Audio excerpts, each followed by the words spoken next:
Bakit ba ang ingay mo, Chloe? Ano ba nangyari sa'yo? Bakit relax na relax kayo dyan? Natataranta na nga ako eh. Hindi man na ba kayo kinakabahan? Ngayon darating yung weirdong babae, hindi ba? Ano ka mo? Oo nga pala, no? Meron lang sana akong isang maliit na pabor sa inyong apat. Mukhang seryoso po yata yan, ah. Ganun na nga. Parating ang pamangkin kong babae at dito na siya titira. Talaga po? Makakasama namin siya? At pagkatapos po? Gusto ko sana, tulungan niyo ako na gawin siyang isang napakaganda at ganap na dalaga para sa ikabubuti niya. Seryoso ba kayo? Bakit naman namin gagawin yon? Kung sakasakaling magtagumpay kayong baguhin ang pamangkin ko bilang isang tunay na dalaga, hindi ko na kayo sisingilin pa ng renta dito sa mansyon ko. Ha? Totoo po? Sigurado po ba kayo dyan, ha? Sa isang kondisyon. Pag hindi kayo nagtagumpay, sisingilin ko kayo ng triple. Tinatanggap na po namin. Mabuti kung ganun. Wala na pala akong iintindihin, kaya aalis na ako. Aalis na kayo? Anong ibig niyo sabihin?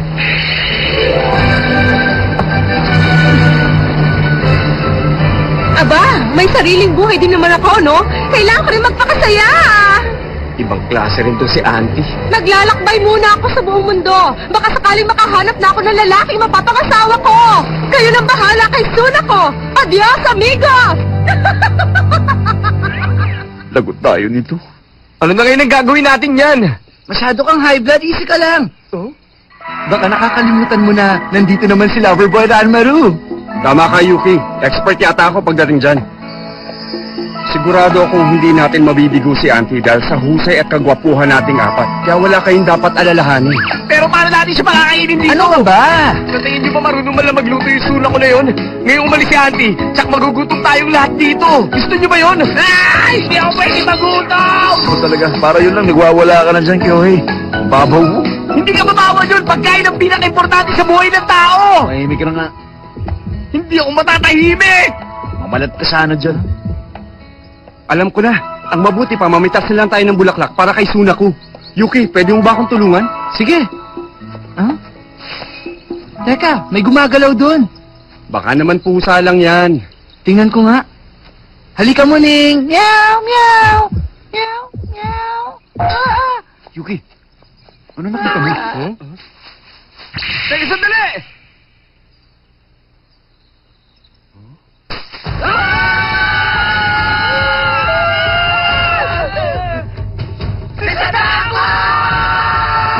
Sandali! Hindi siya si Sadako. Ano pa kayo? Tingnan nyo. Oo nga. Mukha naman siyang normal na tao. Hindi rin. Normal ba yun walang muka? Pagmasdan nyo mabuti.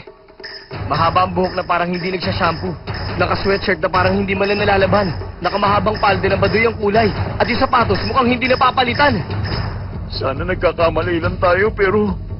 Hindi nga kaya ikaw si Sunako? Ha? Mukha yata mabibigo natin si Auntie nito! Welcome, Suna ko. Ihahatid na kita sa kwarto mo. Sumunod ka na sa akin.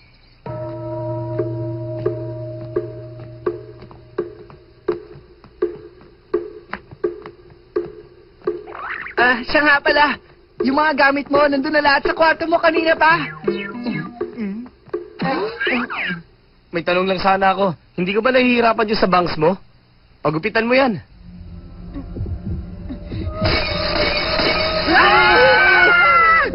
Tumahimik kayo. Ano ka mo? Huwag na wag niyo akong pakikialaman, kundi magsisisi kayo. Hinahamon mo ba kami, ha? Tama na mo pa na patulan! Natatakot ako sa kanya! Ayaw ka na! Ay, walang lalaki sa tapa. Tumas ka rito! Sabi ko eh! Hindi kita urungan! Sabi ko na nga ba ganito ang dadatnan ko.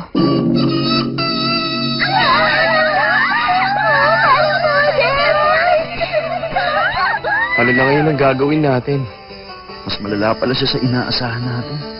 Mukha siyang bida sa mga horror movie. Hindi lang yun. Mukha rin siyang mangkukulam na laging sinasapian. Oo nga. Yung ibang babae nga namimilipit sa kilig kapag hiningitian natin tapos siya ganun. Buti nga, hindi ko pa siya siningil dahil sa ngiti ko. Mahal yata ang smile ko, kaya nga tinitipid ko eh. Tigil niyo na nga yan. Ang isipin natin ay kung paano siya mababago. Tama, gawin natin ang makakain natin. Kung hindi, lagot tayo. Excuse me, ano Ano pang gusto niyo? Isang normal na babae. Papasaba ako sa inyo. Ako ba ang hanap niyo? Sigurado ako ang type niyo, hindi ba? Sumakit ang tenga ko dun, ha?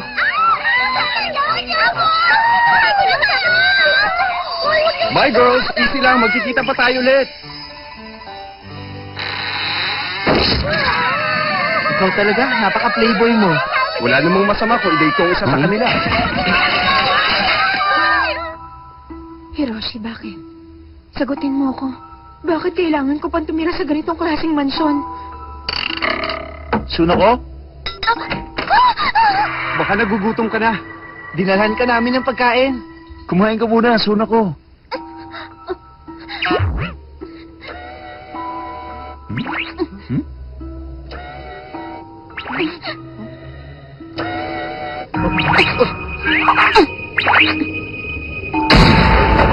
Nakakatakot siya! Bakit siya gano'n?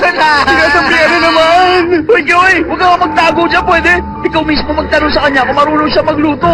Ayoko nga, nakakatakot siyang kausap eh. Ano? Akala ko ba matapang ka?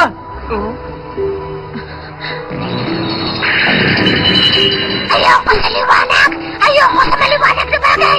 Gusto ko sa marami! Sa putik! Sa masitin!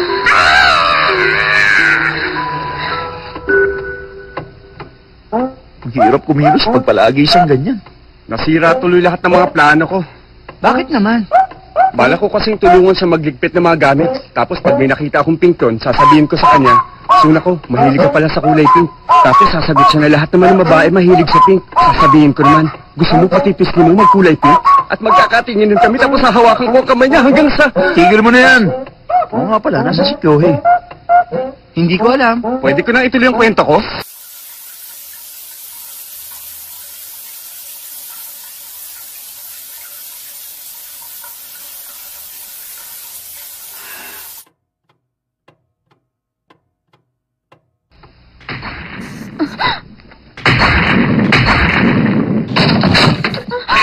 Tuna ko!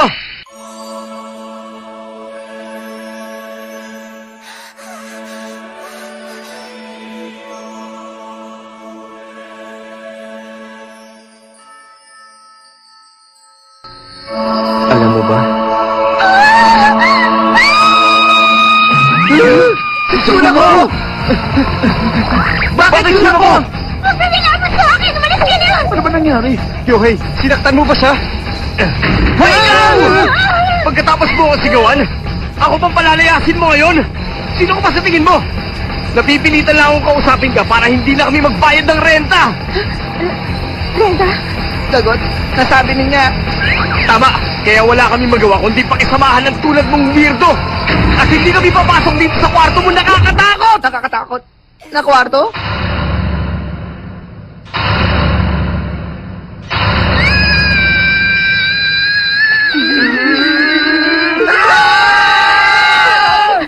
Sabihin mo nga, takot ka ba sa mga lalaki? Ha? Baka kasi may bad experience ka sa lalaki. Yohei! Bakit kasi wala kang t-shirt? Pasensya ka na sa amin, Suna ko. Sa susunod, mas magiging maingat na kami sa mga kilos namin. Mali kayo. Ha? Basta lumabas na lang kayo! Sandali! Suna ko, ang totoo kasi niyan eh. Basta iwan niyo na lang akong mag-isa! Okay, kung yan ang gusto mo, bahala ka sa buhay mo.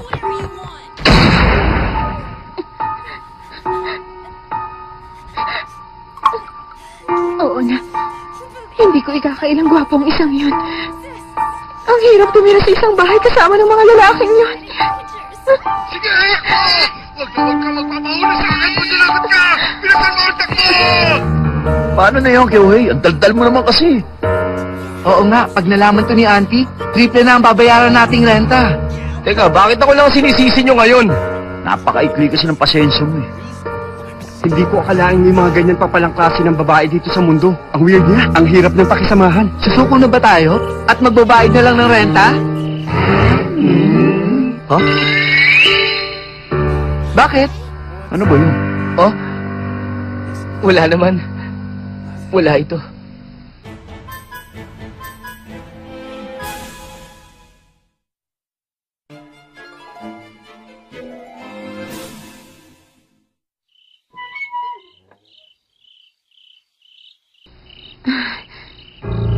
Ang sikip ng mga kalsada. Marumi ang mga kanal. Hindi magandang mag-camping. Kamusta, miss? Kailangan mo ba na makakasama?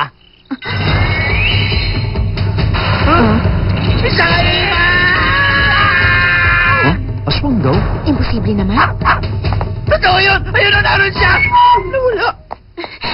Walang lugar ang pangit na tulad ko dito sa mundo. Bakit?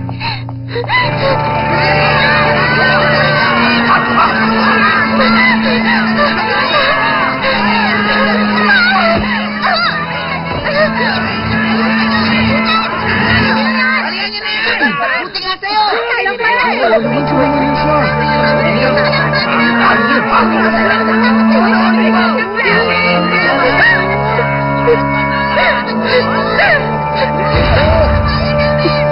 Patawarin mo ko. Buti nga!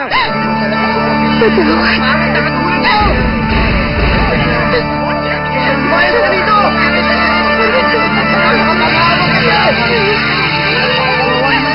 Bakit mo? Sana, lamunin na lang ako ng dilim.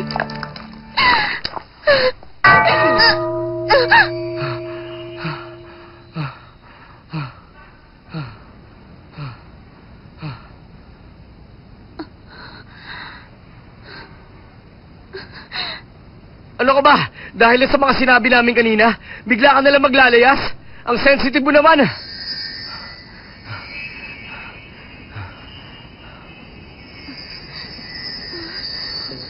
Kung dahil lang sa renta, di ba rin alam?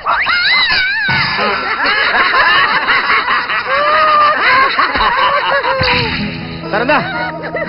Bilis, tumayo ka na dyan! Hindi dapat lumalabas ang ganitong oras ang isang babae. Para silang nasa pelikula, no? Ang OA nga eh! Magsuwi na nga kayo! Huwag mo sasabihin doon sa tatlo. Nasinundan kita rito. Maliwanag ba yon? Baka mamaya kung ano pang isipin nila.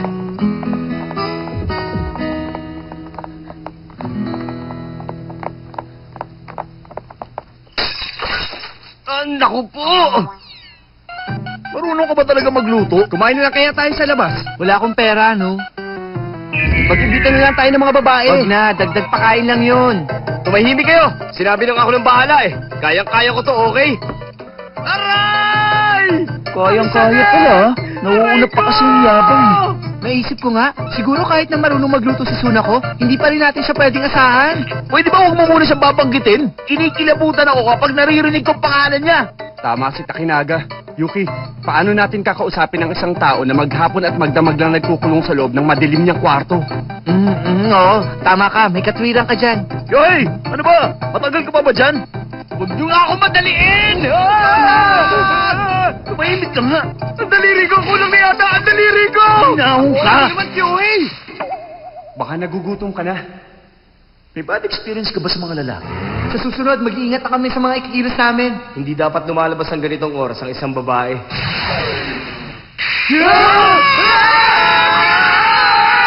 Teka! Anong ginagawa mo dito? Maupo kayo. May kutsilyo siya. Lagot na. Sino kayang uunahin niya sa ating apat? Sigurado ako, si Kyohei ang uunahin niya, ha?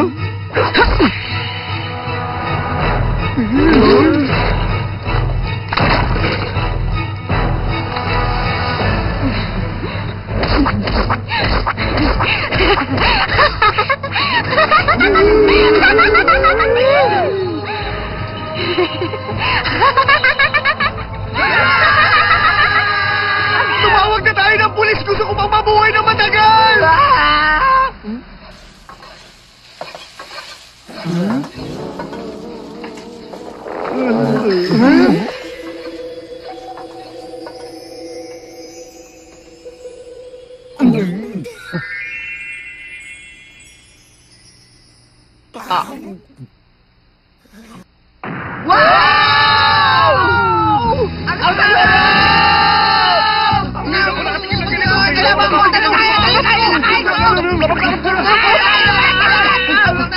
Siya nga pala. Sorry kanina. Hindi ko sinasadya.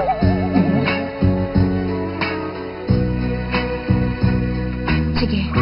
Sandali! Mabuti naman na wala na ang sapi mo. Hindi ka naman pangit at masarap ka palang magluto. Kaya magkakasundo tayo. Tinakot mo kami! Akala ko may masama kami na balak sa aming apat eh! Mabait ka pala. Ano ba magkakatiwalaan? Kung ganun, pwede ko na bang makita ang mukha mo, sweetie pie? Hindi! Ayoko! Hep! Sandali lang, huwag ka na magpumiglas dahil hindi kami papayag na takasa mo kami ulit ang hindi nakikita ang mukha mo. Huwag ka na malikot. Baka masaktan. Agresibo talaga. Wala talaga siyang awa. Ipakita mo na sa amin ang mukha mo kung hindi kita bibitawan. Dali na! Sige na! Ano ba? Tumahimik ka nga! Huwag kang malikot! Tama na! Nabibigin na ako! Pasan kaya tayo, Grandpa, sa pang-opera singer. Ayoko! Wala mo na ako! Bitiwan mo na ako! Sige! Ipakita mo na kasi ang mukha mo! Sige na! Huwag ka na mahiya! Ano ba? Hindi kita bibitawan! Sige! Tumahimik ka na!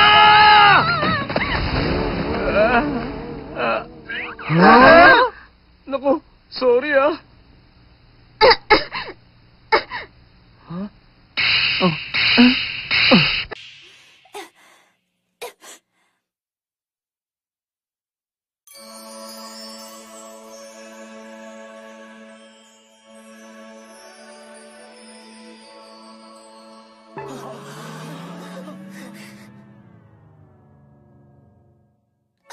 Masaya na kayo!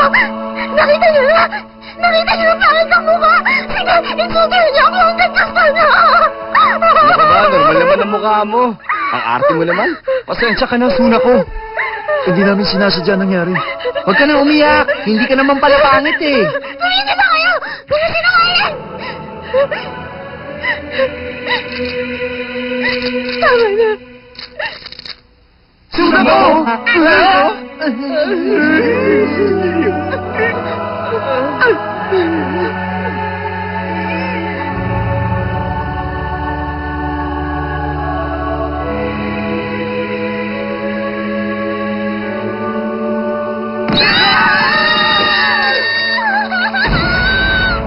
Bakit ganun? Sobrang kapal naman ang kilay niya.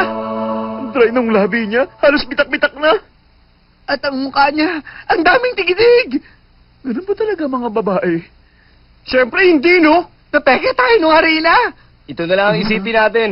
Challenge to sa atin dahil hindi naman pala siya ganun kapangit. Huwag kayong mag-alala. Magagawa natin ang paraan yan. Ako pa. Tama, pwede pang mawala yung mga pimple niya sa mukha, hindi ba? Akong bahala dyan. Paraan para maging tunay na dalaga. Kung kayo man ay may problema dahil sa dami ng pimples, Ugaliin nyo lang na maghilamos ng mukha at pagkatapos magpahid ng cleanser sa umaga at sa gabi. At tandaan, pagkatapos ng paulit-ulit na pagpahid ng cleanser, kailangan sundan nyo ito ng moisturizer habang nakabukas pa ang pores sa inyong muka. oops! Mali yan! Huwag masyadong matinang pagpapahid. At kapag may cleanser, dapat may moisturizer din. Teka nga, ginagawa niyo ba yan? Oo naman! Ayoko na liwanag! Matutulog ako!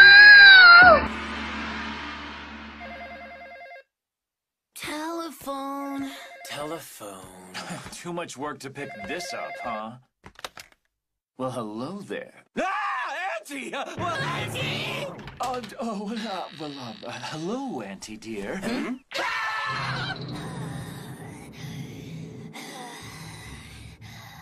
You want to know how Sanako's doing? She's changing into a wonderful lady, of course. What? Sure, just leave it to... Ah! She looks even more suspicious than before! It's as if she's detached herself from all humanity! We're supposed to make that into a lady? Impossible! And yet, there is the rent! We have no choice! We will change Sanako into the perfect lady! We'll do it or die trying! I love slimy seaweed.